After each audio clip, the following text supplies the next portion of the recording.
volunteers that turned up to help with Trans Pride yesterday. You were awesome. Yep, it was amazing. Absolutely.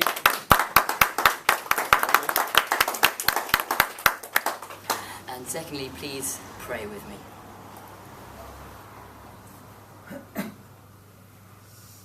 Loving God, thank you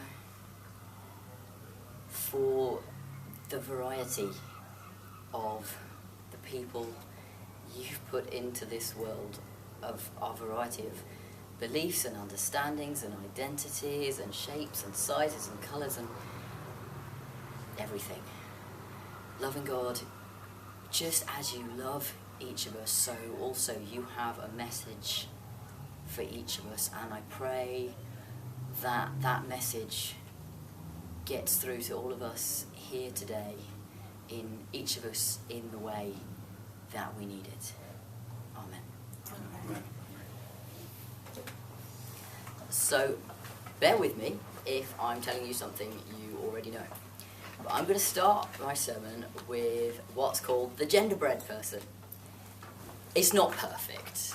You know, there are no perfect models for what gender identity and gender diversity is like. But it'll do, you know? So this is the gingerbread person. A lot of people, before they've had a chance to think about it, they think of sex and gender basically as there's men with everything that goes into manness, you know, XY chromosomes, dangly bits, facial hair, wears trousers, slightly better at maths, I don't know, stuff, you know. And then there's these other people, women, and they're all XX and everything that goes with that. Sometimes they become aware that there are exceptions to this rule, but they think of them as exceptions to this rule. But actually, as soon as you have to start thinking about it, you realise that none of it is that simple. I mean, the genderbread person is still quite simple. There's gender identity, that's what goes on in here. There's biological sex, and I'm going to get into that later because that is way not one category. There's gender expression, that's how you appear in the world. And again, that's massively complicated. And this is supposed to be a chromosome, by the way, which I put in, it's not in the original thing. The thing is, all those things go to make up how you are in the world and how the world sees you, and none of them is simple. None of them's even binary. You know, this isn't a biology lecture, you know, it's a sermon, so I'm going to skim through. Sorry if I take it all too fast, sorry if you've heard all this before and it's like, you know, you're doing a PhD in it and this is 101. Okay, going to start with what they call biological sex, because, you know, I've seen so many things, there's even posters. It's basic biology, feelings don't matter, it's basic biology. Yeah, it's so basic, it's not true. It's like what they taught me in GCSE about atoms, like they're these little balls pinging around the place. You only have to go as far as A-level to realise that it was a handy model for GCSE, but it's not true. They're mostly nothing, atoms. And it's the same with biology. You know, maybe you didn't need in your classes to get past XX and XY.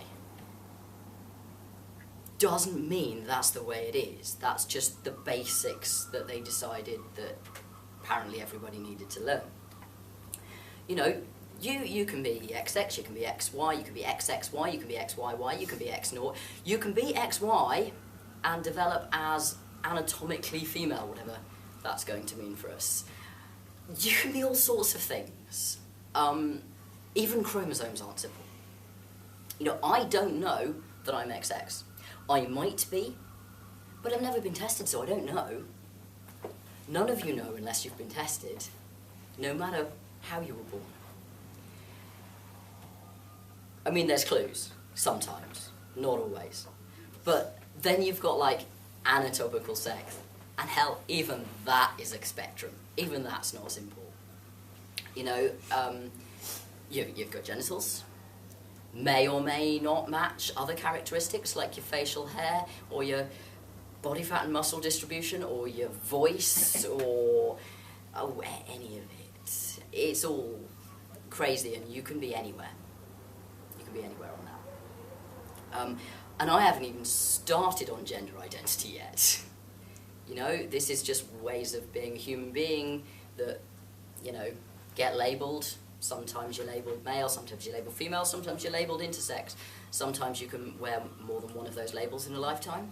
It's cool. And then there's the stuff that goes on in here. And that's complicated. That covers all kinds of non-binariness. And, you know, I've had different senses of my gender through my life. And none of them were exactly wrong. Some fitted better than others, but I'm not going to stand up here and say that any of them were wrong. They were good enough for that point in my life. Some of them were flat out wrong. I'm sorry, but I was never a little girl. That just didn't happen. That was a label put on me. But other times, you know, I've had other senses of myself. And I've been through a journey with them, and people do. And then for some people it's the same their whole lives, and that's cool. Here's the thing. With all this going on, and not even taking into account your expression of your gender and how you are in the world, there's two ways people can look at this. They can say, well, there's a large majority of normal people and some errors. You know, a little group of people who, one way or another, chromosomally, biologically, identity-wise, came out different, we can fix them. Or you can see the whole field as the natural variety of humanity, and that we're all somewhere in it. And yeah, sometimes people cluster in areas, but actually the field is wide open, and that's the way it was made, and that's good. I like that model better. Now, the bit about the gingerbread person that we know best in MCC is this bit. Sexuality. Sexuality is not gender identity, but gender identity gets way mixed up in sexuality. Because, you know, people ask me a simple question, well, who are you attracted to, men or women? I'm like, all of the above, none of the above. I turned out, actually, there's a word, apparently, for what I mostly am. It's scoliosexual. Who knew that? I'm mostly attracted to genderqueer people. Who knew, right? But that's the thing. Our gender is so mixed up in how we relate to other people that, frankly, half the time the world is down on trans people is because they're not sure what it means for their sexuality, and half the time the world is down on LGB people is because they don't know what that means for their gender. It's just all a big mess. Okay, and for a lot of people, the perfect gender does include heterosexuality. So, from the point of view of some people, we're all a bit trans in here. But gender's not all about biology, basic or otherwise. Most of what we experience is about our expression, about how we are in the world, about how we are socially. There's this little line here. Your behaviour, your clothing and your hair and your makeup or lack of it, or your jewellery or your watch or whatever. Your job choices and what job choices you get to have. Your relationships, not just like sexual or romantic relationships, but your relationships with your family, in what way you are a parent, or as my niece and nephew call me, an ankle. Well, apparently Auntie Uncle was getting a bit too much of a mouthful, so I'm an ankle now. Ankle pizza. You're a muddy ankle. Yeah, to my dog, I'm muddy. Mummy and daddy. But yeah, it affects all that stuff. How you're placed economically. Big influence of gender there. With, gotta say, trans women of colour, bottom of the heap again. As usual. What leisure activities you're supposed to, or allowed to, or encouraged to take part in. The way you walk, the way you talk, the way you eat, what drinks you choose to drink, the way you laugh. whether or not you can fart in public. It sounds silly, but all this stuff is heavily gendered. It's better than it used to be. We've got more freedom than we used to have. It's slightly less massively divided, despite the best efforts of the toy and children's clothes industry. Just don't get me started. It was worse in Jesus' day. You know, when Mary and Martha had Jesus and the followers over, it was worse for them. This stratification of gender. You see, from Martha's point of view, she's right. And I feel sorry for Martha, I really do, because I'm a Martha. I'm buzzing around, worrying about many things, one of which is whether everybody here's got enough to eat. But, you know, there's a lot of people in that house, and it's Mary she's annoyed with, because it's Mary's job. You know, Martha's not annoyed because Peter's not washing up. Or because, you know, John's not in her black books because he's not chopping up olives. It's Mary's job. It's Mary's responsibility, and she's not doing it. She's neglecting her family responsibilities. She's putting more work on poor Martha's shoulders. She's taken the rights of a male disciple to learn at the rabbi's feet. Now, a decent Jewish man would have supported Martha and sent Mary back to the kitchen. Instead, Jesus invites Martha to chuck in worrying about the kitchen as well. You know, Jesus doesn't mind if they get beans on toast and water, because that's not what he's there for that evening. He's there to talk about the message, about God's love, you know, about the stuff that Jesus talks about. So Jesus is like, well, stop worrying about this stuff, Martha. Why don't you come and sit here too? You know, Galatians 3:28, our identity is not in our gender or in our social status of whatever kind. It's in God. It's in being all one in Christ.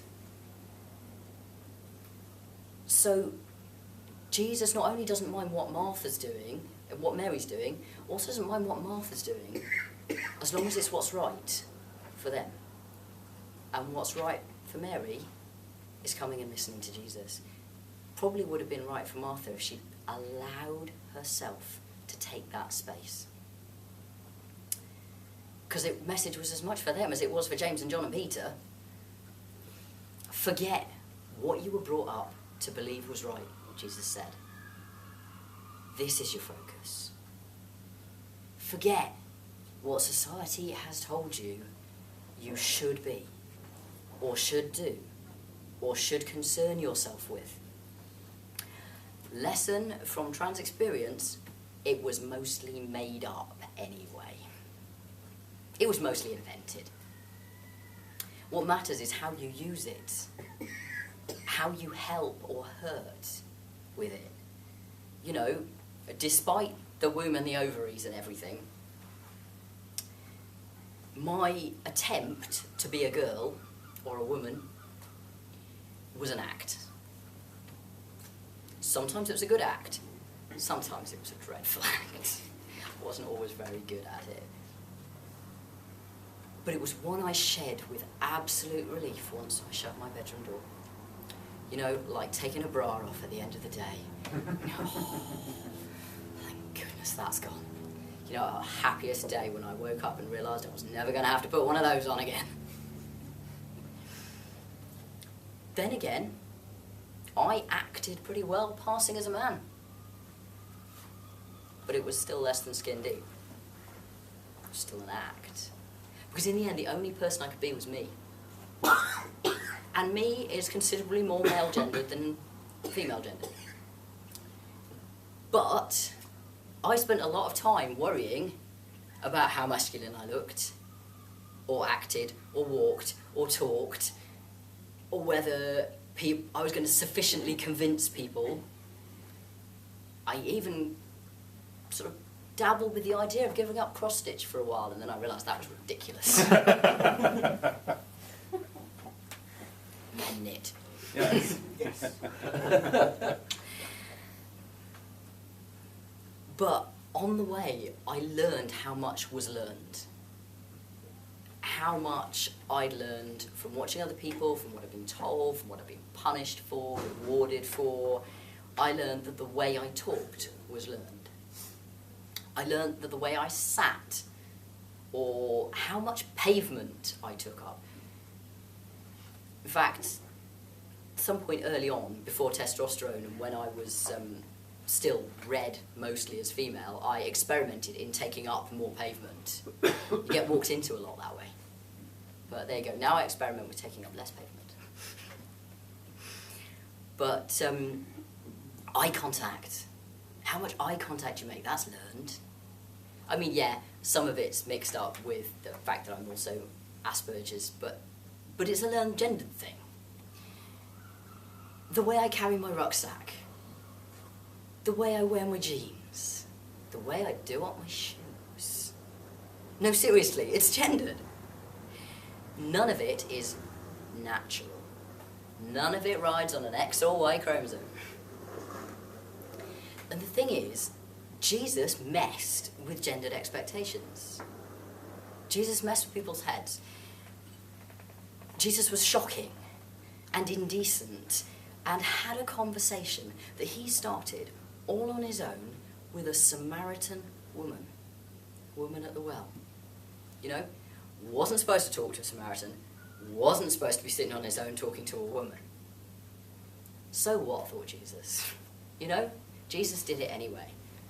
Disciples were a bit, but they didn't dare question him because it was Jesus. You know, his reaction to the woman caught in adultery, thoroughly indecent, absolutely right. In the early church, you know, some of the things that Paul writes, encouraging the appropriate type of behaviour for Christians. Now, some of it's heavily gendered, but what about encouraging men to be gentle and to have no concern for their dignity or their sense of gendered honour? Because that's exactly what Paul's writings encourage them not to have. But that was masculinity. Honour, masculinity, dignity, they were heavily tied up. Nah, not the Jesus way. And actually, when you look at it, down history, there's something very non-masculine in almost all cultures about the sort of Christian way, if only we actually followed it. I mean, in a lot of cultures, priests are more or less a third gender. I mean, the dress, the jewellery, the not having families, the nurturing, you know, the being almost a mother figure. Jesus messes with gender, and it's great. You know, and likewise, as a Christ-centred man is not masculine by most of our cultural norms, so a Christ-centred woman isn't all that feminine. I mean, outspoken, you know, speaking up, putting faith before your role as a wife or a mother or daughter or whatever, actually breaks gender norms. A lot of people don't see it, but it's right there. Now, in our society, it's not so much the domestic role like it was with Martha and Mary. It's more like appearance and stuff and a different way of looking at sexual behaviour, but nonetheless, we've still got these gendered rules that we're supposed to follow. I mean, honestly, magazines, Women's Beauty, Men's Health, I like that. Women's Beauty, Men's Health, they're the same magazine, I swear. It's all skincare and how you can look perfectly gendered. The thing is, Jesus doesn't give a flying cowpat what dress size you are. Or if you're butch, or femme, or bear, or androgen, or whatever. Jesus doesn't care if you stride, or mince, or hobble, or roll, whatever works. Do you? Do you in a loving way? You know, that's the point. Take what you are, who you like, who you love, put it in the light of Christ, in the light of love. I guarantee there will be things to be transformed. but it won't be because they break the rules. It won't be because they're not appropriate. Seriously, we have a seriously inappropriate Saviour. You know, healing on the Sabbath, touching lepers, eating with untouchables. Inappropriate is what Jesus does.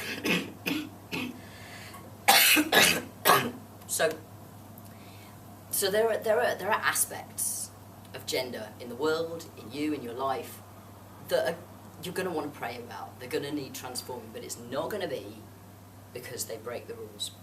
Now, I've given everyone, or Rubes has given everyone, their own little gingerbread person and a pen. Write, draw, scribble, whatever you like.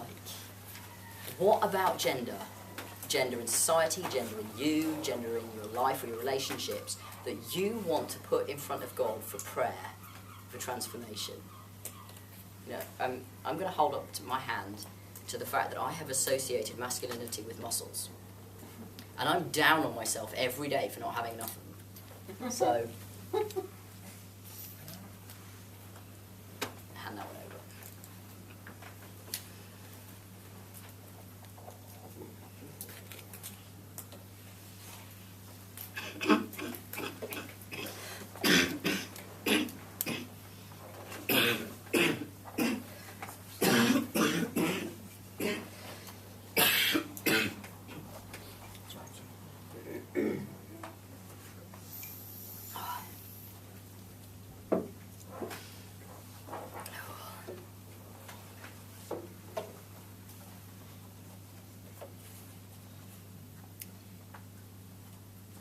Now, I used to think that being trans or being queer or whatever in a loving way meant not shocking people.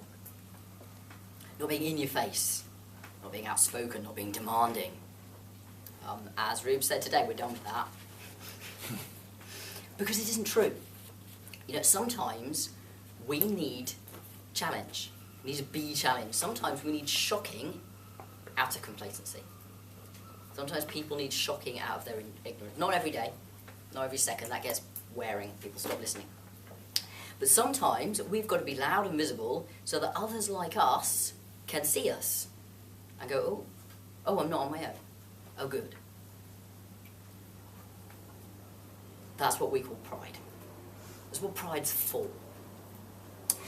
Sometimes love storms into the temple, overturns the tables. Sometimes love rides into town on a donkey. Sometimes love stands up in the middle of the synagogue in front of all the Pharisees and said, is it lawful to heal on the Sabbath or not? Hey, I'm going to do it anyway. Whatever your answer is. Pride has its place. And so I'm going to say something that some people, probably not here, are going to find shocking. Trans pride is part of the coming of God's kingdom. Amen.